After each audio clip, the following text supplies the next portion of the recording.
నమస్తే మిత్రులారా, నేను మీ శ్రీనివాస్ చౌహాన్ అడ్వకేట్. మిత్రులారా, ఏదైనా ఒక ఆస్తి మనం ఎవరికైనా వీలునామా రాసి ఆ డాక్యుమెంట్ని రిజిస్ట్రేషన్ చేసిన తర్వాత ఆ ఆస్తిని మనము ఎవరికైనా అన్యాక్రాంతం చేయడానికి అవకాశం ఉంటుందా, అది చేయవచ్చా?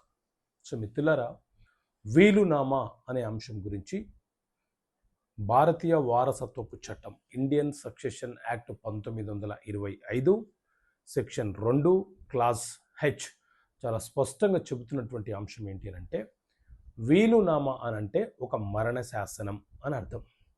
ఎవరైనా ఒక వ్యక్తి ఏదైనా ఒక ఆస్తి మీద తనకు పరిపూర్ణమైనటువంటి హక్కులను కలిగి ఉన్నప్పుడు ఆ ఆస్తులను తన తదనంతరము ఎలా ఉపయోగించాలో రాసే ఒక పత్రాన్ని, డాక్యుమెంట్ని వీలునామా అని అంటారు. సో ఈ వీలునామా ఎవరైతే రాస్తున్నారో అతన్ని టెస్టేటర్ అని పిలుస్తూ ఉంటారు. ఈ ఆస్తులు ఏ ఆస్తులకు వీలునామా రాయడానికి అవకాశం ఉంటుంది అని అంటే, పరిపూర్ణంగా అబ్సల్యూట్ రైట్స్ ఉన్న ఆస్తులను మాత్రమే వీలునామాగా రాయాలి.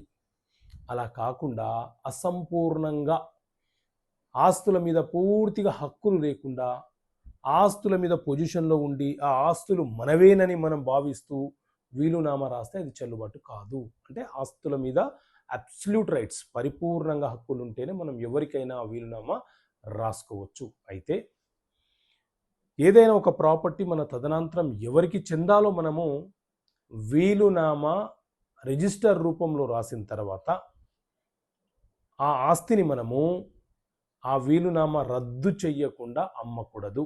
ఒకవేళ అలా అమ్మి మనం మోసం చేసే ప్రయత్నం చేస్తే కొనుగోలు చేసిన వ్యక్తి మన మీద కేసు వేసే అవకాశం ఉంటుంది. మనము చీటర్లుగా భావించబడతాము. ఎందుకంటే వీలునామాని రద్దుపరచకుండా ఎలాంటి అన్యాక్రాంతములు చెయ్యరాదు. ఓకే మిత్రులారా, థ్యాంక్ యూ. జై హింద్.